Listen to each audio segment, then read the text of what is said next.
नमस्कार। आप देख रहे हैं दिगलन टॉप की खास पेशकश रखवाले, जिसमें हम बात करते हैं हफ्ते भर के डिफेंस सेक्टर के डेवलपमेंट्स पे। और इस बार बात करने के लिए हमारे साथ मौजूद हैं रक्षा विशेषज्ञ और लंबे समय से रक्षा क्षेत्र पर पत्रकारिता कर रहे शिव अरूर। बहुत बहुत स्वागत है शिव आपका। Thank you very much Nikhil, nice to see you. हमें भी बहुत अच्छा लगा शिव। इतने दिनों से कोशिश हो रही थी कि रखवाले में आपकी भी आमद हो, लेकिन टाइम मैच नहीं कर रहा था।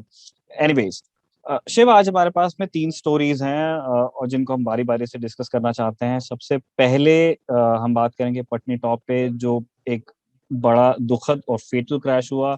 आर्मी एविएशन कोर का एक चीता, उसको कहा जा रहा है कि वो एक फोर्स लैंडिंग थी जिसमें हमने दोनों पायलट्स को खो दिया है। मेजर रोहित कुमार, मेजर अनुज राजपूत, दोनों ने वीर गति प्राप्त कर ली है।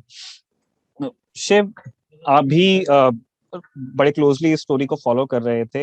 हम सबसे पहले ये समझना चाहते हैं कि हमारे दर्शक ये समझें कि फोर्स लैंडिंग और क्रैश में क्या डिफरेंस है और कौन से सिचुएशंस हो सकती हैं जिसमें एक चीता जैसा एयरक्राफ्ट फोर्स लैंडिंग को मजबूर हो। निखिल, पहले तो मैं भी बोलना चाहता हूं कि we all of us at India Today group and at Lallantop we express our condolences और हमारे श्रद्धांजलि हम we extended to the family and to the unit of the army aviation corps. ये बहुत ही दुखद घटना थी जिसमें 2 युवा पायलट खो गए हैं इस घटना में। तो ये एक बहुत ही दुखद घटना है। निखिल, जो आपका सवाल है, देखो, हेलीकॉप्टर पायलट जो होते हैं वो हमेशा बोलते हैं कि जब मौसम खराब होता है और जब आप पहाड़ी इलाके में हेलीकॉप्टर को उड़ाते हैं, हमेशा एक रिस्क फैक्टर काफी बढ़ जाता है, क्योंकि विजिबिलिटी और जो हवा है, बहुत सारे ऐसे ऐसे चीजें हैं जो अफेक्ट करते हैं ओरिएंटेशन को और स्टेबिलिटी ऑफ हेलीकॉप्टर को। तो ऐसा नहीं है कि हेलीकॉप्टर नहीं उड़ सकते हैं, लेकिन वो डिफिकल्टी फैक्टर जो है, मुश्किल जो होता है, वो काफी ज्यादा बढ़ जाता है। मैं एग्जैक्ट रीजन जो है इस दुर्घटना के बारे में मैं स्पेक्युलेट नहीं करना चाहता हूँ निखिल, स्पेसिफिकली, क्योंकि जैसे आपको पता है क्रैश इंक्वायरी अभी होगा और काफी डिटेल में जाता है निखिल। सारा जो क्रैश का जो हेलीकॉप्टर के जो हिस्से हैं वो सारा कलेक्ट करके वो एक बहुत डिटेल्ड स्टडी होता है। लेकिन जो जो सामने जो तस्वीरें जो आए हैं और जो हमने देखे हैं कुछ वीडियोस में, जहाँ पे कुछ लोकल लोग पायलट लोगों को बाहर लाए और उधमपुर तक पहुंचाए, उसमें से पता चलता है कि वो मौसम खराब था और ये पटनी टॉप जैसे इलाका, ये काफी एक हिली इलाका है। तो कुछ चैलेंजेस तो हुए होंगे मौसम के कारण से और टेरेन के कारण से, और कुछ टेक्निकल फेलियर शायद भी हुआ होगा। जैसे आपको पता है निखिल, ये काफी एक पुराना हेलीकॉप्टर है, उसके बारे में हम दूसरे सवाल में शायद बात करेंगे। लेकिन आपका जो प्रिसाइज सवाल जो था क्रैश लैंडिंग और क्रैश के बीच में, देखो निखिल, मेरा ऑनेस्टली मेरा पर्सनल ओपिनियन ये है कि ये क्रैश था, ये क्रैश लैंडिंग नहीं था। क्रैश लैंडिंग तब होता है जब एक लॉस ऑफ कंट्रोल है, लेकिन आप बहुत ज्यादा ऊंचाई से नीचे नहीं आ रहे हो, आप थोड़ा सा कंट्रोल रख के एक हार्ड लैंडिंग जैसे, या एक क्रैश लैंडिंग में आप नीचे उतरते हो हेलीकॉप्टर को, जब एक लॉस ऑफ कंट्रोल हुआ होगा या कुछ टेक्निकल फॉल्ट हुआ होगा और आपके पास थोड़ा सा कंट्रोल अभी भी है, ताकि आप not in a slow manner लेकिन कुछ तेजी से आप लैंड करते हो। और उस क्रैश लैंडिंग में काफी डैमेज हो जाता है, मतलब आपका सिंक रेट, जैसे आपका डिसेंट रेट काफी तेज होता है, इसलिए डैमेज हो जाता है। क्रैश लैंडिंग में ज्यादातर हेलीकॉप्टर को डैमेज हो जाता है लेकिन इंजरीज होते हैं। लोग शहीद नहीं हो जाते हैं, लेकिन इंजरीज डेफिनेटली होते हैं क्रैश लैंडिंग्स में मोस्टली। लेकिन क्रैश में उसका मतलब था कि पूरा कंट्रोल लॉस हो गया था। और जैसे आपको पता है कि हेलीकॉप्टर में अगर कुछ हो जाता है तो एस्केप रूट बहुत ही कम है। एक तो इजेक्शन सीट नहीं है निखिल, दूसरा हेलीकॉप्टर्स लो फ्लाई करते हैं, काफी जमीन के पास उड़ते हैं, अनलाइक एयरक्राफ्ट जो काफी ऑल्टीट्यूड में उड़ते हैं, तो वहां भी काफी खतरनाक है। लेकिन अगर आप फिक्स्ड विंग एयरक्राफ्ट को देखोगे, वहां पे थोड़ा सा टाइम होता है रिएक्ट करने के लिए कि क्या कर सकते हैं, थोड़ा ग्लाइड पाथ लेके एक फोर्स्ड लैंडिंग कर सकते हो। लेकिन हेलीकॉप्टर तो बिल्कुल नीचे गिरता है, वो आगे नहीं जाता है लाइक एन एयरक्राफ्ट। तो अगर कुछ टेक्निकल फॉल्ट हो जाता है तो पायलट्स के पास बहुत ही कम ऑप्शंस हैं इमरजेंसी और रिकवरी के लिए, और बहुत कम समय भी होता है हाथ में। तो मेरा मानना है निखिल कि ये क्रैश लैंडिंग नहीं था, ये डेफिनेटली एक क्रैश ही था। अगर आपने वो क्रैश का डेब्री रेकेज देखोगे, देखा होगा सोशल मीडिया पे काफी पिक्चर्स थे, तो वो पूरा का पूरा नष्ट हो गया था वो हेलीकॉप्टर। तो ये एक डेफिनेटली एक क्रैश लैंडिंग नहीं था, ये एक क्रैश ही था। और अगर ये क्रैश लैंडिंग हुआ होता तो हेलीकॉप्टर का जो रैकेज था वो इतना डैमेज नहीं हुआ होगा, और ट्रेजिकली पॉसिबल भी हुआ होगा that the pilots may have survived. लेकिन जो इंटेंसिटी और जो मतलब फोर्स से ये हेलीकॉप्टर जमीन पर गिरा है, पहाड़ी इलाके पे गिरा है, इससे काफी साबित होता है कि ये क्रैश था निखिल।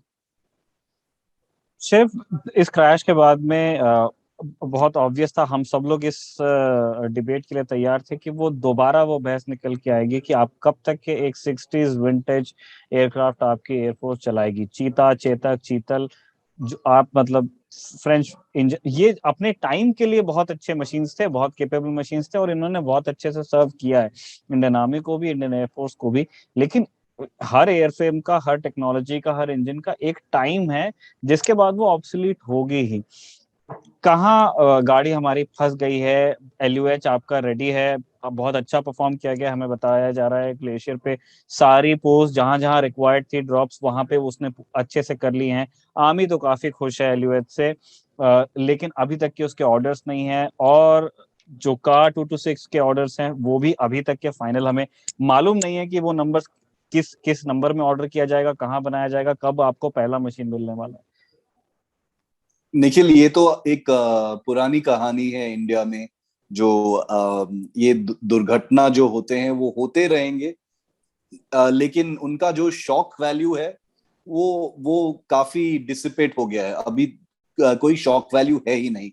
जैसे आपको पता होगा निखिल, और हमें दर्शकों को भी बताना चाहिए कि ये जो पटनी टॉप में जो चीता का दुर्घटना हुआ है, ये इंडियन आर्मी एविएशन कोर का तीसरा दुर्घटना था इस साल में। जैसे आपको पता है, 2 रुद्रा क्रैश हुए हैं जिसमें 3 लोग शहीद हो गए हैं, और इसमें 2 लोग शहीद हो गए हैं। इसका मतलब है कि इंडियन आर्मी एविएशन कोर का इसी साल में 5 युवा पायलट वीर गति प्राप्त कर चुके हैं। और ये एक बहुत ही दर्दनाक, दुखद और एक बहुत ट्रबलिंग इशू है इंडियन आर्मी के लिए।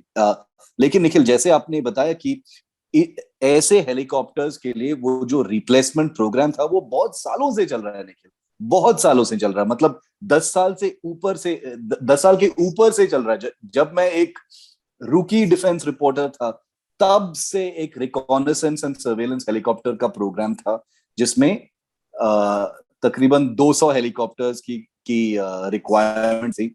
वो 2 बार टेंडर निकले, बहुत साल चले, वैल्यूएशन ट्रायल चले। एक हेलीकॉप्टर चुना था, एयरबस का यूरोकॉप्टर का हेलीकॉप्टर चुना था। 2 बार वो जो कंपटीशन था वो कैंसिल, स्क्रैप होके रीटेंडर हुआ है। अभी जैसे आपने बताया कि रशिया के साथ एक जॉइंट वेंचर है जिसमें हम कम ऑफ कार 226 हेलीकॉप्टर्स बेंगलुरु के पास बनाने का प्लान है। वो भी 5 साल का, उसमें भी 2-3 साल का डिले है। जबकि जॉइंट वेंचर ऑलरेडी साइन हो चुका है, वो फैक्ट्री का प्लान बन चुका है, वर्क शेयर का एग्रीमेंट अभी अटक गया है। और दूसरा जो प्रोग्राम है एलयूएच है, वो एक देसी हेलीकॉप्टर है, एचएएल बना रहा है। और जब आप और मैं अभी बात कर रहे हैं निखिल, 2 एलयूएच हेलीकॉप्टर वापस लद्दाख की ओर चल पड़े हैं। एक और राउंड ऑफ ट्रायल्स के लिए, हाई ऑल्टीट्यूड ट्रायल्स के लिए, क्योंकि उनका कुछ टेल रोटर का कुछ इम्प्रूवमेंट हुआ है, तो आर्मी ने बोला कि इसको दोबारा सर्टिफाई करना चाहिए। और लोगों को ये रिकॉग्नाइज करना चाहिए निखिल, स्पेशली इन फोर्सेस और जो जो प्लानिंग में और प्रोक्योरमेंट में के इंचार्ज हैं गवर्नमेंट में, कि ये दो जो प्रोग्राम हैं, LUH और ये अदर कामोव 226, ये प्रैक्टिकली लाइफ और डेथ प्रोक्योरमेंट्स हैं निखिल। ये जो हेलीकॉप्टर्स हैं, चेतक, चेतल, चीता, चेतक एक्सेट्रा, ये वर्क हॉर्स हेलीकॉप्टर्स हैं इंडियन आर्मी और इंडियन एयरफोर्स को, जो जो घंटों इस्तेमाल होते हैं ऑन अ डेली बेसिस, और उनका एयरफ्रेम आवर्स रोज इस्तेमाल हो रहे हैं। और अगर आप ज्यादा इस्तेमाल करेंगे तो दुर्घटना तो होंगे ही, क्योंकि ऑलरेडी ये पुराने हेलीकॉप्टर्स हैं। तो मुझे एक्चुअली समझ में नहीं आता कि गवर्नमेंट क्यों इन दो प्रोग्राम्स को एक एक धक्का देता है, एक इमरजेंसी तौर पर क्लियर कर देता है कि ये हेलीकॉप्टर्स हमको अभी इसी वक्त चाहिए। क्यों क्यों मिनिस्ट्री ऑफ रक्षा मंत्रालय ये क्यों नहीं बोलते कि देखो ठीक है, HAL का हेलीकॉप्टर यहाँ पे ट्रायल्स कर रहे हैं, अभी हम पेपर वर्क शुरू कर देते हैं, सब कुछ ऑर्डर्स प्लेस कर ही देते हैं, ताकि जब ये सर्टिफाई हो जाता है तो तुरंत 3-4 महीने में ये हेलीकॉप्टर्स की डिलीवरी शुरू हो जाएगी। लेकिन वो भी नहीं हो रहा है। वो रशियन डील, रशिया का डील, वर्क शेयर, कि रशिया कितना बनाएगा हेलीकॉप्टर का, हम कितना बनाएंगे, उस इशू पे 4 साल के लिए अटका हुआ है ये पूरा कॉन्ट्रैक्ट। तो उसमें भी पैसा गया है, LUH में भी पैसा गया है, लेकिन एक भी नया हेलीकॉप्टर चीता और चेतक को रिप्लेस करने में नहीं आया अभी तक। तो हम यहाँ बैठ के हम इंडिया का जो प्रोक्योरमेंट प्रोसेस है उसको हम लगातार गाली दे सकते हैं कि ऐसे ही है, हम ये तो चलता है, एटीट्यूड है MOD का, ये रेड टेप है, ये बाबूगिरी है, वो सब ठीक है निखिल। लेकिन इन द मीन टाइम लोग वीरगति प्राप्त कर रहे हैं। युवा पायलट, ये जो पायलट्स थे इस घटना में पटनी टॉप में 20s और 30s के उनका एज था, दोनों मेजर्स थे, 20s और 30s का उनका एज था निखिल। तो ये यंग ऑफिसर्स जो अपना करियर का शुरुआत है और आर्मी एविएशन कोर में तैनात हैं, काफी लोग उसके पहले कुछ और यूनिट्स में थे, उनको उनका जुनून था, it was their passion that they wanted to fly, और आर्मी एविएशन कोर में आके ये सारे पुराने हेलीकॉप्टर्स में उड़ाते। तो ये बहुत ही इट्स वेरी डिसअपॉइंटिंग निखिल कि सरकार ने अभी तक ये दो क्रूशल प्रोग्राम्स को आगे नहीं बढ़ाया। तो देखना पड़ेगा। मैं काफी सिनिकल हूँ, स्केप्टिकल हूँ, क्योंकि जो वीर गति जो प्राप्त होता है सेना में निखिल, वो एक पब्लिक के मन में, सरकार के मन में शायद ऑलरेडी एक कंडीशनिंग हो गया है कि देखो ये तो होगा ही, मिलिट्री एक रिस्की चीज है, आप रिस्की काम करते हो, आप रिस्की कॉम्बैट एयरक्राफ्ट उड़ाते हो, आप फ्रंट लाइंस में तैनात होते हो, तो मतलब शहीद होना, मर जाना, वीरगति प्राप्त करना, कुछ भी बोलो, वो नॉर्मल चीज है मिलिट्री के लिए। तो हमको देखना पड़ेगा कि कैसे ये आगे चलता है। शिव, हम आगे चलेंगे, लेकिन मेरे से पहले दो छोटे छोटे क्वेश्चंस हैं। एक, आर्मी और एयरफोर्स जब भी एक्सीडेंट्स होते हैं वो ये कहते हैं कि हमारी कोई मशीन तभी एयरबोर्न होती है जब हमारे इंजीनियर्स उसको टेस्ट करते हैं, उसको सर्टिफाई करते हैं in writing that they are fit to fly, और जो भी उनका मिशन हो, चाहे ट्रेनिंग हो, चाहे रिकॉनेसेंस हो, चाहे कोई दूसरे तरह का मिशन हो, तभी कोई मशीन एयरबोर्न होती है। क्या इस सो टू स्पीक क्लेम के कॉन्टेक्स्ट में भी हम ये कह पाएंगे कि जो हमारे पास अभी फ्लीट है चीताज और चीतक्स की, they are unfit to fly, are they, क्या वो रिस्की हैं? और दूसरा मैं ये सवाल पूछना चाहता हूँ कि अगर K226 को टाइम है, अगर वो फोर्थ विथ आपको नहीं मिलना वाला है, तो क्या ये प्रूडेंट नहीं होगा कि हम LUH के कुछ यूनिट्स बना के आर्मी को दे दें? निखिल, बहुत अच्छा सवाल। जैसे आपने पूछा कि regarding maintenance and regarding fitness to fly, मैं बहुत ही clear cut black and white चीज बोलना चाहता हूँ निखिल, कि इंडियन आर्मी और इंडियन एयरफोर्स के जो मेंटेनेंस इंजीनियर्स हैं are probably the most professional in the world. वो कभी भी कोई भी शॉर्टकट्स नहीं लेते। जब एक एयरक्राफ्ट सर्टिफाई होता है फॉर फ्लाइट, वो बिल्कुल फ्लाइट वर्दी है। इस निखिल, ये चीता और चेतक इतने इतने संख्या में उड़ रहे हैं रोज, वो इसलिए है कि एक प्रोफेशनल सिस्टम है उनको फ्लाइट वर्दी रखने के लिए। लेकिन प्रॉब्लम दूसरा है निखिल, प्रॉब्लम ये है कि ये पुराने हो गए हैं। इसका मतलब है कि जो पॉसिबिलिटी है, जो पॉसिबिलिटी है फॉर प्रॉब्लम्स, वो काफी इंक्रीज हो जाता है। अगर आप टेक्निकली सर्टिफाई कर सकते हो हेलीकॉप्टर की, जो चेक्स करने थे वो हो गए हैं, जो बॉक्सेस टिक करने होते हैं वो हो गए हैं, फ्यूल है, सिस्टम्स हमने सारे चेक किए हैं अकॉर्डिंग टू वो जो लिस्ट में होता है, सारे चेक्स जो है वो हो जाते हैं। लेकिन अगर एक हेलीकॉप्टर पुराना हो गया है, वेयर एंड टेयर हुआ है, उसके अंदर जो सिस्टम्स है वो काफी पुराने हो गए हैं, उसका मतलब है कि एक सर्टिफाइड सेफ हेलीकॉप्टर जब वो एयरबॉर्न होता है, जब वो उड़ना शुरू कर देता है, तो risk factor because of the oldness increases by, वो इंक्रीज हो जाता है। और उसका कंट्रोल मेंटेनेंस इंजीनियर्स और पायलट्स के हाथ में नहीं है। उनको पता है कि जब एक चीज इतना पुराना हो जाता है, वो रिस्क फैक्टर डेफिनेटली बढ़ जाता है। तो वो एक चीज है। और प्लीज रिमेंबर, मैं बोल रहा हूं कि this is not the fault of engineers, this is not the fault of pilots in terms of the flight worthiness of these helicopters. They are doing their job क्योंकि उनके पास और कोई ऑप्शन नहीं है, उनके पास यही हेलीकॉप्टर्स है। तो जो जो सिस्टम्स हैं, जो मैकेनिज्म्स हैं, वही वही इस्तेमाल करेंगे निखिल। आपका जो दूसरा सवाल था, I think it was about whether between Kamov and the LUH. मेरा पर्सनल ओपिनियन ये है निखिल कि देखो, एलयूएच एक आत्मनिर्भर प्रोजेक्ट है। एचएएल ने अपना खुद का फंड्स लगा के इस हेलीकॉप्टर को डेवलप, डिजाइन बनाया है, और खुद के फंड्स को लेकर इसको टेस्ट कर रहे हैं। कामोव 226 एक सिलेक्शन था, और जो जो एक्चुअल इंटेंशन था पहले शायद ये था कि हम जल्द से जल्द एक जॉइंट वेंचर एस्टेब्लिश करेंगे, और बेंगलुरु के पास जो एक जगह है टुमकुर, वहां पे एक अच्छा सा फैक्ट्री बनाएंगे और जल्दी जल्दी हम ये हेलीकॉप्टर बना देंगे, क्योंकि इंडिया और रशिया तो दोस्त दोस्त कंट्रीज हैं, तो इसलिए कोई दिक्कत नहीं होगी। लेकिन दिक्कत तो हुई है, दिक्कत तो बिल्कुल हुई है निखिल, क्योंकि रशिया तो मान नहीं रही है कि वर्क शेयर इतना ही होगा। रशिया बोल रहा है कि नहीं, हम इतना काम करेंगे और आप इतना काम करोगे, ऐसा नहीं होगा। परसेंटेज और रेशियो ऑफ वर्क शेयर के ऊपर बहुत 4 साल से अटका हुआ निकल, आई थिंक 3 या 4 साल से अटका हुआ है, और कोई फॉरवर्ड मूवमेंट नहीं है। और इसलिए मैं मानता हूं, काफी पैसा ऑलरेडी चला गया है इसमें, लेकिन मैं मानता हूं कि अगर अगर देश के पास ऑलरेडी बजट का के मुश्किलें हैं, बजट की कमी है, तो क्यों क्यों नहीं एक एक एक डिफिकल्ट हार्ड डिसीजन लिया जाए, और जो हमने निर्णय अभी तक लिए हैं कामोव 226 के साथ, उसको रहने देते हैं कि और एक डिक्लेरेशन हो जाए मिनिस्ट्री ऑफ डिफेंस या पीएमओ की तरफ से कि देखो, हम रशिया के साथ हमारा काफी डिफेंस ट्रेड ऑलरेडी है, हम इसको रहने देते हैं।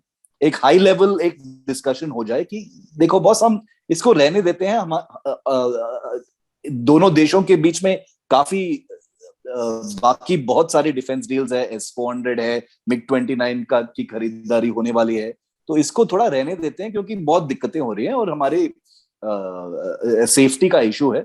और जो बजट बच जाती है वो पूरा का पूरा एलयूएच में डाल दिया जाए, क्योंकि ये एलयूएच एक निकम्मी प्रोजेक्ट तो नहीं है निखिल। ये तो उड़ रहा है, ठीक से प्रूव कर रहा है, आर्मी पायलट्स उड़ रहे हैं इस हेलीकॉप्टर को लद्दाख में, वो टेस्ट कर रहे हैं। सियाचिन, कुमार पोस्ट, सोनम पोस्ट में ये ऑलरेडी प्रूव हो चुका है, वो वीडियोस आप देख सकते हैं यूट्यूब में। तो ये हेलीकॉप्टर बिल्कुल प्रूवन है। तो छोटे छोटे सिस्टम्स को इंप्रूव करना, वो तो सब हेलीकॉप्टर या सब मार्क 1 सिस्टम मार्क 2 वो हो जाता है। तो मेरा मानना है कि एक एक एक बहुत डिफिकल्ट डिसीजन और हार्ड डिसीजन किसी को लेना चाहिए। एमओडी में, इस सरकार में मेरा मानना है कि कोई मंत्रालय निर्णय खुद नहीं लेता है, वो एक्चुअली हायर लेवल से होता है।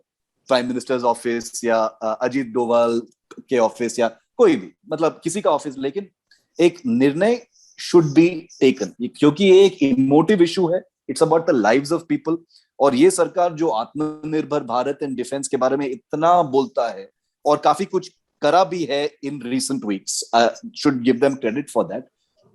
क्यों इस पे थोड़ा दम नहीं लगाया जाए?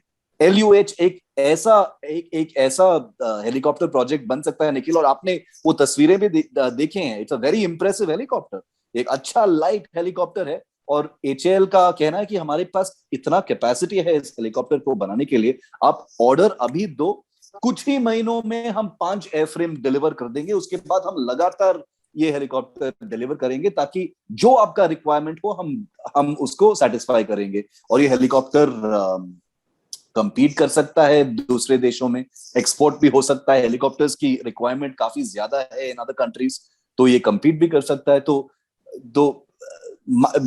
मेरा पर्सनल व्यू है कि जो ताकत है हमारे में, बजटरी ताकत, फाइनेंशियल ताकत, पॉलिसी मेकिंग ताकत, वो बिल्कुल आई थिंक वो एक इंडिजिनस हेलीकॉप्टर है, प्रूवन हेलीकॉप्टर है, और उसी पे लगा दिया जाए। शिव, एक और एक्विजिशन की आज ही खबर आई है। काफी दिन से इस बात की चर्चा थी, लेकिन आज एक फॉर्मल अनाउंसमेंट हो गया है उस चीज का कि हम 118 अर्जुन मार्क 1 टैंक्स लेंगे, मेन बैटल टैंक्स, सेना के लिए। और इसके लिए फंड्स वगैरह वो सारी जानकारियां पब्लिक हो गई है, और इसे CBRD की जो ने डेवलप किया है, और अवार्डी में इसको हम बनाने वाले हैं। हम ये जानना चाहते हैं कि जब पहली बार ये मालूम चला था कि अर्जुन मार्क 1 के ऑर्डर आएंगे, तभी भी ये कहा गया था कि ये हो सकता है कि आखिरी ऑर्डर हो अर्जुन मार्क 1 का। क्या अब भी आप इसी विचार पे हैं, या फिर हो सकता है कि MOD या DRDO किसी नए प्रोजेक्ट के बारे में सोच रहे हो अर्जुन के प्लेटफॉर्म पे, या फिर अब अर्जुन इज डन?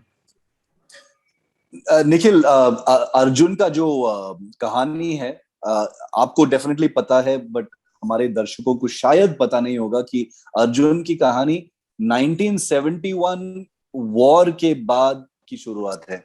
1971 वॉर के बाद इंदिरा गांधी की सरकार ने और MOD ने तय किया था कि हमको खुद एक मेन बैटल टैंक बनाना चाहिए। तो उसका ओरिजिन्स 1971 वॉर के बाद हो रहा है निखिल। तो वो एक चीज है। मैं वो टेक्निकल एस्पेक्ट्स अर्जुन टैंक के बारे में मैं कमेंट नहीं करूंगा, क्योंकि ये एक बहुत ही बम्पी राइड है। लेकिन शुरू से निखिल, सेना को अर्जुन से कोई भी प्यार नहीं था, कोई भी अफेक्शन नहीं था अर्जुन के लिए। पहले वो it was too big, too भारी, उसके बारे में उसका मिसाइल फायरिंग कैपेबिलिटी नहीं है, उसके बारे में उसके बाद उसका सस्पेंशन जो है वो ठीक नहीं है, उसके बारे में कुछ अंडर पावर्ड है, उसके बाद उसका सिलुएट जो है वो काफी ज्यादा है, तो उसका प्रोफाइल और सिग्नेचर काफी ज्यादा है डेजर्ट सेक्टर में। उसके बाद कुछ और था, लेजर रेंज फाइंडर, ऐसे ऐसे लगातार इंडियन आर्मी ने कंप्लेंट्स रिकॉर्ड किए हैं अर्जुन टैंक के बारे में। मैं ऐसे नहीं बोल रहा हूं कि इंडियन आर्मी गलत था, ये सारे जो कंप्लेंट्स शायद कहीं ना कहीं सही थे, लेकिन कंसिडरिंग कि ये एक इंडियन टैंक था और जो वो बिल्कुल स्क्रैच से शुरू हुआ था ये प्रोजेक्ट, कुछ मुश्किलें तो थे ही निखिल। लेकिन मैं मानता हूं कि आप कुछ भी लगा लो, रशियन लॉबी हुआ होगा या इंडियन आर्म्स लॉबी हुआ होगा, बहुत सारे फैक्टर्स तो थे, लेकिन अर्जुन टैंक का ट्रैक्शन कभी नहीं हुआ है। एंड जैसे कुछ मेरे दोस्त जो हैं सेना में, वो बोलते हैं Arjun has no fans in the Indian army. तो इसका नतीजा ये था कि अर्जुन टैंक इतने सालों के बाद 1971 का शुरुआत के बाद और आज तक आई थिंक 250 के नीचे नंबर है टोटल जो ऑर्डर्स हैं।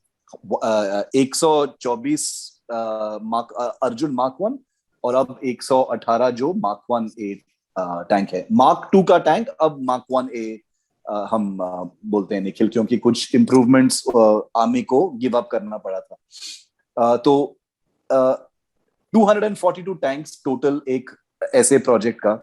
और इस प्रोजेक्ट के लीड जो हैं, कुछ साल पहले मैंने उनसे बात की थी, उनका कहना था कि अगर इस प्रोजेक्ट में मिनिमम 400 टैंक्स का ऑर्डर, 400 टैंक्स का ऑर्डर नहीं मिलता है तो वो पूरा का पूरा लॉस ही है इस प्रोजेक्ट का। तो आप सोच सकते हो कि इतने सालों के बाद अगर सिर्फ 242 टैंक्स ऑर्डर हुए हैं, तो आप सोच सकते हो कि एक्चुअली इसका सक्सेस क्या है। तो आप कुछ भी बोल सकते हो, अर्जुन का चैसी चेंज कर सकते हो, अर्जुन का गन चेंज कर सकते हो, एक मॉड्यूलर डिजाइन है इसलिए आप एक सेल्फ प्रोपेल्ड गन भी बना सकते हो उसके चैसी में।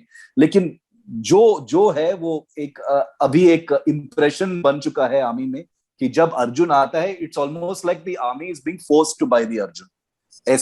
ऑलमोस्ट ऐसा है कि देखो, आप 124 को ऑर्डर करके आप रुक नहीं सकते हो, आपको थोड़ा और लेना ही पड़ेगा। तो मेरा ये डेफिनेटली एक व्यू है कि इसके बाद अर्जुन प्रोजेक्ट अर्जुन तो खत्म हो जाएगा और कुछ future infantry fighting vehicle, future main battle tank का कोई शायद कुछ प्रोजेक्ट होगा। और वो शायद प्राइवेट सेक्टर में ही होगा निखिल, क्योंकि जैसे आपने देखा है कि LNT और टाटाज और ये सारे कंपनीज फाइटिंग व्हीकल्स और कॉम्बैट व्हीकल्स में काफी आगे बढ़ चुके हैं। तो एक व्यू सेना में है कि देखो, अर्जुन का जो था वो एक विंटेज फिलॉसफी था, उसका डिजाइन कंस्ट्रक्शन जो भी था वो एक काफी पुराना था। तो नए जनरेशन में हमको लाइट टैंक्स चाहिए, एजाइल टैंक्स, जैसे हमने प्रीवियसली बात की है निखिल अबाउट माउंटेन टैंक्स जो हैं, वो अर्जुन तो बिल्कुल पहाड़ी इलाके में नहीं तैनात हो सकता है। तो इसलिए वो फिलॉसफी काफी चेंज हो चुका है। तो एक combination of time, combination of prejudice with in the service, definitely वो था ही, एक प्रेजुडिस बन चुका था अर्जुन टैंक के खिलाफ। और मैं बिल्कुल नहीं बोल रहा हूं कि DRDO can not be blamed. DRDO का भी कुछ ब्लेम तो है ही इसमें, क्योंकि टेक्निकल चीजों में उन्होंने काफी चीजें प्रॉमिस करके डिलीवर नहीं किया है, तो इसलिए टाइमलाइंस भी इंक्रीज हो गए थे। तो I think net I think bottom line ये है कि we are seeing the end of the Arjun project Nikhil. Shiv, जैसे अगर और मगर की दुनिया का सवाल है, एक विचार ये भी है कि अगर आर्मी थोड़ा सॉफ्ट रहती CBRD के साथ, अपने थोड़ा GSQRs को, जो बाद में उनको मतलब अंडर ड्यूरेस उनको करना ही पड़ा एक्सपेक्टेशंस नीचे, अगर वो पहले ही थोड़ा सा ग्रेजुअल चलते तो अर्जुन प्रोग्राम की ये गति नहीं होती जो होता। क्योंकि एट द एंड जो इंडियन टैक्स पेयर्स है उनका पैसा और हमारा जो रिसर्च फैसिलिटीज हैं, जो हमारा बेस्ट ब्रेन्स है, उनका टाइम एक तरह से बर्बाद हुआ है इफ आई में। 100% सहमत हूं आपकी बात से निखिल। और ये जो गलती है वो दोनों साइड से है। इंडियन आर्मी अपना टेक्निकल रिक्वायरमेंट जो है टैंक का, वो स्काई हाई रिक्वायरमेंट्स बनाते हैं। एक एक रेपुटेशन बन चुका है इंडियन मिलिट्री का भी कि ये ब्रोशरबाजी करते हैं। ब्रोशरबाजी मतलब वो फॉरेन टैंक्स का जो ब्रोशर मिलते हैं ना, उनके जो रिक्वायरमेंट्स हैं वो उसका एक कॉम्बिनेशन बना के वो प्रेजेंट करते हैं डीआरडीओ की, हमको ये ऐसे टाइप का रिक्वायरमेंट चाहिए। जो लेपर्ड टैंक का आर्मर होगा उसका, जो किसी और टैंक का स्पीड होगा, किसी और टैंक का गन होगा, ऐसे सारे कॉम्बिनेशन बना के ब्रोशर बाजी हो जाता है। और तो ये इंडियन आर्मी और इंडियन मिलिट्री के प्लानर्स का की गलती है। अभी काफी बदल चुका है निकला, अभी काफी प्रोफेशनल हो चुका है। मैं बोल रहा हूँ कि 80s 70s 90s में ये होता था। लेकिन डीआरडीओ की गलती ये है कि जब इंडियन आर्मी या इंडियन एयरफोर्स या इंडियन नेवी कोई टेंडर फ्लोट करता है, ग्लोबल टेंडर, ताकि वो बाहर से कुछ ले जाए, तो वो बिल्कुल एक प्रोटेस्ट डाल देते हैं एमओडी में कि इनको खरीदने मत दो ये सब, हम खुद बनाएंगे यहाँ पे और एक प्रेजेंटेशन डाल देते हैं, देखो ये जो रिक्वायरमेंट्स है इस चीज का, जो ये खरीदना चाहते हैं यूएस या रशिया से, हम यही बनाएंगे और रिक्वायर्ड, और जो परफॉर्मेंस पैरामीटर्स है वो बिल्कुल सेम ही होंगे। तो वो ओवर प्रॉमिस करते हैं। और एक तो आपका मिलिट्री यहाँ पे अटक गया है कि अरे भैया हमको ये चीज बिल्कुल जल्दी चाहिए, और आप लोग डीआरडीओ में बैठे हो और बोल रहे हो कि आप लोग 5 साल में डिलीवर कर दोगे, और बिल्कुल उसी टाइप का चीज डिलीवर करोगे। एक तो 5 साल में डिलीवर नहीं करते हैं, उसके बाद 10 साल के बाद वो जो डिलीवर करते हैं वो बिल्कुल ठीक ही नहीं है, प्रॉब्लम्स होते हैं उसमें। तो ये जो रिलेशनशिप है मिलिट्री और डीआरडीओ के बीच में, ये काफी एक काफी डिफिकल्ट, मुश्किल रिलेशनशिप है। ट्रस्ट का डेफिसिट है फोर्सेस और डीआरडीओ के बीच में। काफी बेटर है निखिल, अर्ली 2000s और 90s में जो था वो, मतलब इट वाज रॉक बॉटम, वो बहुत ही खराब था। मतलब ये जो मीटिंग्स जो होते थे सर्विसेज और डीआरडीओ के बीच में, चिल्ला चिल्ली होती थी, गाली होती थी। वो तो लाइट कॉम्बैट एयरक्राफ्ट और अर्जुन टैंक के मीटिंग्स में तो लड़ाइयां होती थी। तो वो ट्रस्ट फैक्टर बिल्कुल नहीं था। डीआरडीओ का ट्रस्ट सेनाओं के ऊपर नहीं था कि वो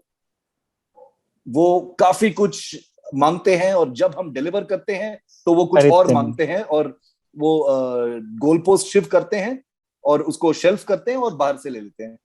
और सेना बोलते हैं कि जो मैंने बताया कि जब हम मॉडर्नाइजेशन की तैयारी करते हैं तो ये लोग बीच में आ जाते हैं और बोलते हैं कि नहीं नहीं ये मत करो, हम खुद बनाएंगे, और कुछ थर्ड रेट चीज हमको डिलीवर करते हैं। तो ये है एक इम्प्रेशन। तो अगर और जैसे आपको बताया निखिल कि बहुत सारे कमिटियां फॉर्म किए गए थे कि कैसे ये जो गैप है इसको रैशनलाइज करें, थोड़ा प्रोफेशनलाइज करें, थोड़ा कॉर्पोरेट स्ट्रक्चर बनाएं डीआरडीओ में। ये एक ऑनगोइंग इशू है। कुछ चीजें इंप्रूव हुए हैं, लेकिन जो लेगेसी इश्यूज है और डिस्ट्रस्ट जो है डीआरडीओ फोर्सेस के बीच में, वो अभी भी लगातार रहने की। चलिए अब चल रहे हैं हम रखवाले के अंतिम सेगमेंट की तरफ, जिसमें शिव हम आपसे ये समझना चाहते हैं कि फिलहाल जब रखवाले के इस एपिसोड की तैयारी, जब रिकॉर्डिंग हो रही है, तब prime minister Narendra Modi US में हैं और यूएस में उनको यूएनजीए को एड्रेस भी करना है, क्वाड की मीटिंग होने वाली है। ये दो बड़े डेवलपमेंट्स हैं। साथ साथ में ये बैठक हो, जब क्वाड की पहली बैठक हो रही है जिसमें लीडर्स मिलने वाले हैं, वो ऑकस के छाव में हो रही है। एक तरह से बात चल रही थी कि अब यूएस, जापान, ऑस्ट्रेलिया और इंडिया मिलकर चाइना को कॉर्नर करेंगे, और उसमें बात ये चल रही है कि अभी फॉरेन अफेयर्स के लेवल पे कर लेते हैं, यहाँ कर लेते हैं, वहां कर लेते हैं। उतने में एक दूसरा मिलिट्री अलायंस अनाउंस भी हो जाता है और वहां पे ये बात भी होने लग जाती है कि कौन सी वो डिफेंस टेक्नोलॉजी होगी जो ऑस्ट्रेलिया को दी जाएगी उसके न्यूक्लियर सबमरीन्स बनाने के लिए। आप कैसे देख रहे हैं इन डेवलपमेंट्स को? क्या जरूरत लगी होगी यूएस को ऑकस बनाने की डिस्पाइट हैविंग क्वाड? बहुत साफ साफ मैं बोलना चाहता हूं निखिल कि ये ऑकस का जो फॉर्मेशन था, ये एक इंडिया के लिए एक सेटबैक है, एक स्ट्रेटेजिक सेटबैक है।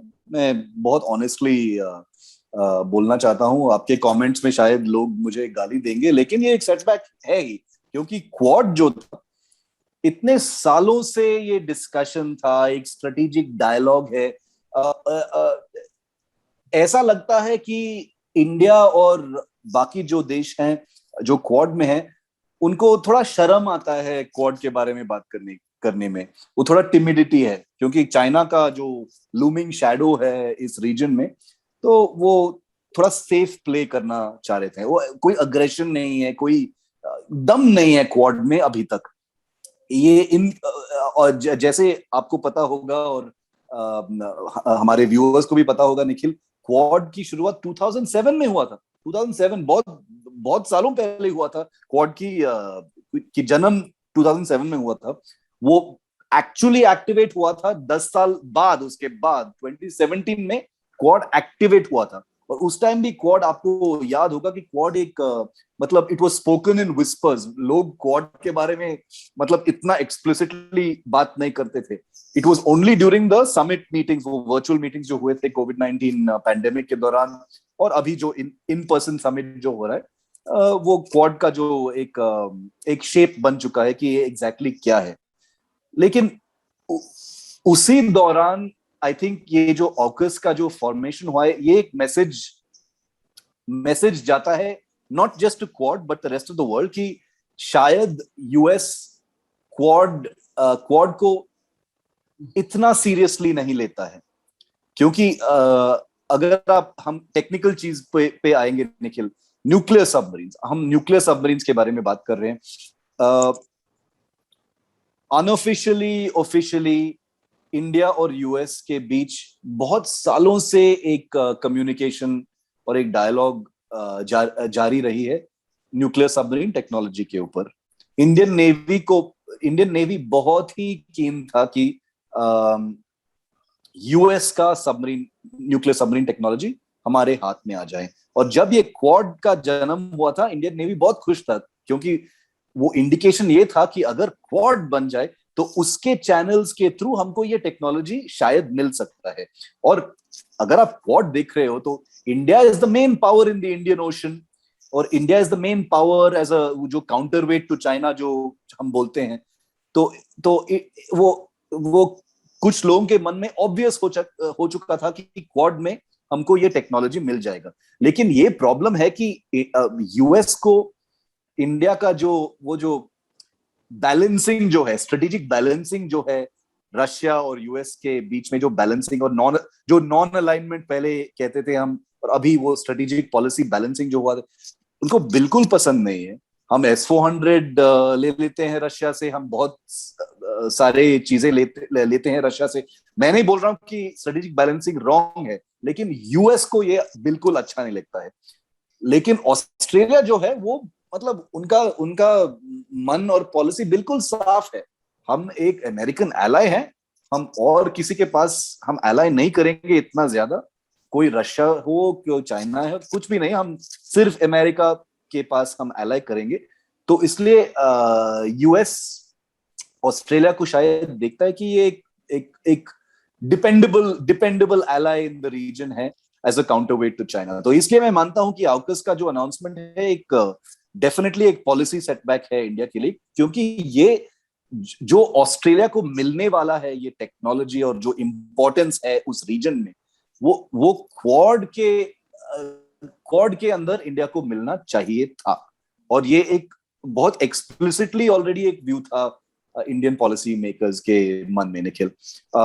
तो हमारा ये एक देश है निखिल जो न्यूक्लियर सबमरीन टेक्नोलॉजी और एंटी मिसाइल सिस्टम्स और air defence missile systems Russia से लेता है, और हम यूएस से भी एक्सपेक्ट कर रहे हैं कि एडवांस्ड मिलिट्री टेक्नोलॉजीज हमारे पास भी आ जाएं।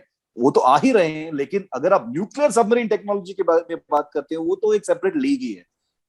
ये C-17 और C-130 ये सब तो छोटे मोटे चीज है, वो तो कोई भी बेचेगा आपको।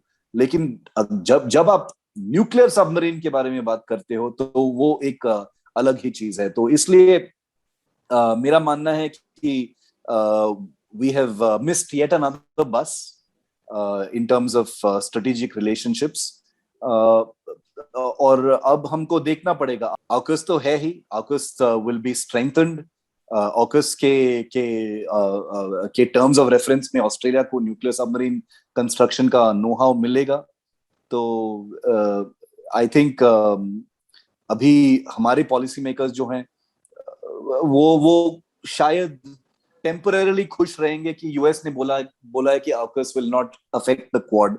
वो तो बोलने वाली चीज है, डिप्लोमेटिकली तो कुछ भी बोलते हो, लेकिन अगर हम we take a realistic view of the situation, ये तो रीजनल मामला है भाई। ये एक रीजनल ग्रुपिंग नहीं है, क्वाड भी एक इंटरनेशनल ग्रुपिंग है। अब यूएस, वहां से यूएस, यहाँ पे जापान, ऑस्ट्रेलिया और इंडिया, और AUKUS जो है इंडिया, ऑस्ट्रेलिया एंड यूके। तो बिल्कुल कंपैरेबल ग्रुपिंग्स हैं ये। और ये I think it's disadvantage India as far as Quad is concern. Shiv, क्या आपको ऐसा लगता है कि मे बी हमारे कमिटमेंट में, क्योंकि मैं ये देख रहा हूँ कि ऑब्वियसली वी आर इंडियंस, तो हम इंडियन पर्सपेक्टिव से ही बात करेंगे, और हम हमेशा यही जानना चाहते हैं कि यहाँ से हमें क्या मिल रहा है, वहां से हमें क्या मिल रहा है। क्या इस तरह की कोई चीज हो सकती है कि कॉर्ड के या कॉर्ड या विद इन कॉर्ड यूएस की कोई एक्सपेक्टेशंस थी जिन पे हम खरे नहीं उतरे? क्या हमारे कमिटमेंट में उन्हें कोई कमी लगी? निखिल, अमेरिका को इंडिया का जो, मैं रिपीट कर रहा हूं लेकिन ये एक it's an overall view on the situation. America को इंडिया का अमेरिका इंडिया को डेफिनेटली डायरेक्टली व्यू करता है कि एक काउंटरवेट टू द चाइनीज, वो डेफिनेटली मानते हैं, क्योंकि वो और यूएस इंडिया को बहुत रिस्पेक्ट करता है। ये एक रिस्पॉन्सिबल पावर है, ये एक लोकतंत्र है, ये एक रूल ऑफ लॉ वाला नेशन है, unlike other countries in the region. लेकिन जो इंडिया का जो लगातार इंडिपेंडेंस से जो उनका स्ट्रेटेजिक बैलेंसिंग हुआ है, from the time of Nehru and president Trueman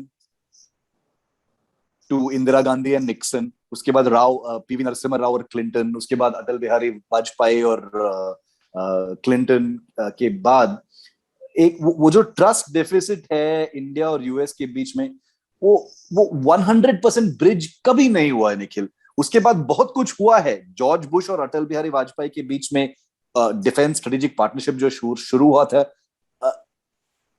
वो जो जो जो डैमेज हुआ था इंडिया यूएस रिलेशंस को, वो काफी क्योर कर चुके थे। लेकिन वो जो ट्रस्ट डेफिसिट जो है, वो जो एक ऑलमोस्ट एक where the US can see India as an ally, its own ally, तो वो नहीं मानते हैं कि India actually qualifies for that role. और रियर एडमिरल राजा मेनन ने एक बहुत ही शानदार कॉलम लिखा है न्यूज़पेपर में, आज देखिए आप जरूर पढ़िएगा, जिसमें वो लिखते हैं कि कुछ लोग नेवी में अनऑफिशियली बात करते थे यूएस से कि हमको ये न्यूक्लियर सबमरीन टेक हमको चाहिए, और वहां पे वो लोग काफी सिंपैथेटिक थे, लेकिन वो बोलते थे कि भाई देखो, हम ये टेक्नोलॉजी हम अपना क्लोजेस्ट एलाई जो है यूनाइटेड किंगडम, उनको भी नहीं देते हैं, और आप लोग तो रशिया के साथ इतना जो स्ट्रेटेजिक रिलेशनशिप बना चुके हैं, आप कैसे कैसे पूछ सकते हो भाई? हम सिंपथाइज करते हैं, लेकिन ये बात आगे कभी नहीं बढ़ेगी जब तक इंडिया ऐसा है। तो हमारे पॉलिसी मेकर्स को भी शायद रिकॉग्नाइज करना पड़ेगा निखिल कि India is a rising power, but US is a super power. The US is a super power, और उनका जो मैनरिज्म है वो है कि I want allies around me, I want dependable allies around me. तो इंडिया ने एक middle ground, it has not been able to find that middle ground of asserting its own regional power, rising power, while still being identified as an ally of a big superpower in the West. It has always loved, thanks to Nehru and then many other governments after that, वो strategic non-alignment वाला जो impulse है, वो लगातार अभी भी चल के आ रहा है। और I think the Quad AUKUS thing is a symptom of that, Nikhil. एक आखिरी सवाल है शिव, उसके बाद हम कंक्लूड करेंगे इस एपिसोड को। यूएस से हमारी जो लिस्ट है, विश लिस्ट, वो दिन ब दिन लंबी होती जा रही है। कुछ चीजें हम पहले से ऑर्डर कर चुके हैं, कुछ चीजें अभी डिलीवरी में चल रही हैं, और कुछ चीजें हम और आगे चाहते हैं। फिलहाल ड्रोन्स को लेके बात चल रही है, C-130 का एक फॉलो ऑन ऑर्डर हमने प्लेस किया हुआ है, P-8I हमें बहुत पसंद है, हम उसकी भी कुछ और किस्तें लेना चाहते हैं, और फिर फाइनली हमको नेसाम की भी यूनिट्स पे बात चल रही थी, बैटरीज पे, माफ कीजिए। क्या इन डील्स पर भी ये चीज असर डालने वाली है? मैं नहीं मानता हूं कि इस डील्स पे कोई असर होगा, क्योंकि जो डिफेंस ट्रेड जो है इंडिया और यूएस के बीच में, ये एक बहुत ही अहम हिस्सा है इस डिप्लोमेटिक रिलेशनशिप का, निखिल। और देखो, जो ऑकस का जो शुरुआत हुआ है, वो एक डायरेक्टली कोई चोट नहीं पहुंचाता है टू रिलेशंस। वो ऐसा नहीं है कि आप ऐसे क्यों किया और आप ऐसे कैसे कर सकते हो जब क्वाड है। वो एक बहुत डिप्लोमेटिक लैंग्वेज में ये डिस्कस होगा। लेकिन जो डिफेंस डील्स जो है निखिल, वो एक ऑलमोस्ट एक स्वीटनर है, एक the defence trade is a sweetener of the overall diplomatic relationship. तो ये सारे जो है वो तो होंगे ही, वो डिस्कशंस जारी रहेंगे, नसैम्स का या आई स्टार का या जो P8I और C-130 सब वो सारे deals they are iron clad in many ways, because जैसे आपको पता भी है कि जो आर्मामेंट इंडस्ट्री दुनिया को चलाता है तो it's diplomacy proof, it's relationship proof, और जब तक कोई कुछ एक्सट्रीम नहीं हो जाता है वो ये डील्स को अफेक्ट नहीं होगा निखिल। ऑन दैट नोट रखवाले किस किस को हम कर रहे हैं कंक्लूड। बहुत बहुत शुक्रिया शिव आपका, और बहुत शुक्रिया हमारे दर्शकों का भी जो रखवाले की लगातार किस्से देखते रहते हैं। Thank you very much. Thank you Nikhil, thank you very much.